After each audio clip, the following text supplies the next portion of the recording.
On Friday, September 1, 2023, we conducted an interview to the 3 teachers in Santa Margarita National High School with 1 beginner teacher or with at least 1 year or less of teaching experience, 1 experienced teacher or with at least 2 to 5 years of teaching experience, and 1 veteran teachers were with at least 6 or more years of teaching experience.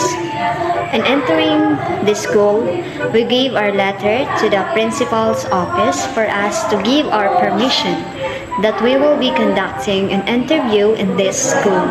So after conducting an interview, I learned about the strategies, approaches, and techniques that we should know in doing the instructional planning.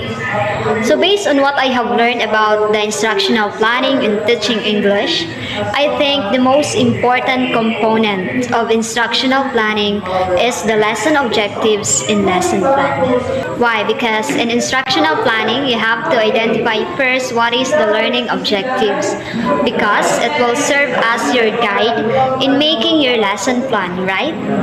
You also need to provide an activity that is suitable to your learners, so you have to consider their level, right? So for example, you're teaching grade 4 students, so you have to give them an activity that is appropriate to their level in order for them to understand and learn. So that's all. Thank you. Good day. So this reflection is about the components of instructional planning. Our instructor gave us an activity in which we were going to conduct an interview with 1 veteran teacher, 1 experienced teacher, and 1 beginning teacher. And we are going to ask them what are the components of instructional planning in English and what do they think are the most important components of instructional planning. So after knowing their answers, I feel amazed and at the same time I feel a little bit nervous. I am amazed because they are so professional and inspiring teachers. I am amazed because they have a lot of strategies in teaching just to make their learners learn better. And I feel a little bit nervous because after hearing their answer, I had a little doubt about myself whether I could do it or not. So after all, I realized that being a teacher is not just being a teacher.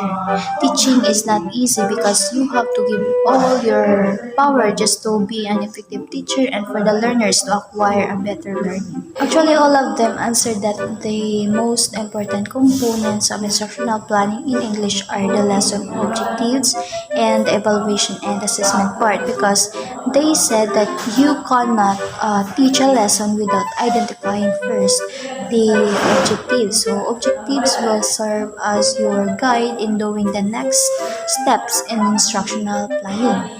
And then when you are done doing the objectives, the next thing you need to do is to match all the materials and activities from the lesson to your objectives. So you have to make sure that your learning experience should cater to achieve your goal or objective. And if I am going to answer what I think are the most important components of instructional planning, so my answer is the same as the answers of the teachers in Santa Margarita National High School. So identifying learning objectives or lesson objectives is the most important components of instructional planning, because in planning our goals or objectives is we have to be sure that it is specific and achievable, and of course relevant to the learners to help them focus and promote a sense of personal satisfaction.